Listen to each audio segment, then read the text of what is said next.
മനുഷ്യനെ കൊല്ലുന്ന കഥകൾ നമ്മൾ ഒരുപാട് കേട്ടിട്ടുണ്ട്. എന്നാൽ കൊന്നതിന് ശേഷം മനുഷ്യമാംസം പാകം ചെയ്ത് കഴിക്കുക, അതിനോടൊപ്പം സെൽഫി എടുക്കുക, ഭരണിയിനുള്ളിൽ സൂക്ഷിക്കുക, ഇതൊക്കെ കേൾക്കുമ്പോൾ തന്നെ ഒരു അറപ്പും ഭയവും തോന്നുന്നില്ലേ? ഇതേതെങ്കിലും ഹൊറർ സിനിമയിലെ കഥയല്ല. 2017 റഷ്യയിലെ ക്രോസ്നോദർ എന്ന നഗരത്തിൽ ജീവിച്ചിരുന്ന ഒരു ദമ്പതിമാർ ചെയ്ത യഥാർത്ഥ ക്രൂരതയാണ്. ദിമിത്രി ബാഷീവ്, ഭാര്യ നടാലിയ ബാഷീവ്. ലോകം ഇവരെ വിളിച്ചത് ദ കാനിബൽ കപ്പിൾസ് എന്നാണ്. ആരായിരുന്നു ഇവർ? നമുക്കൊന്ന് നോക്കാം.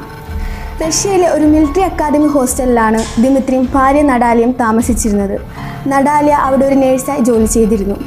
പുറമേ കാണുന്നവർക്ക് ഇവർ ഒരു സാധാരണക്കാരായ എന്നാൽ അല്പം വിചിത്ര സ്വഭാവമുള്ള ഒരു ദമ്പതികളായിരുന്നു. എപ്പോഴും വഴക്കിടുന്ന, അമിതമായി മദ്യപിക്കുന്ന രണ്ടുപേർ.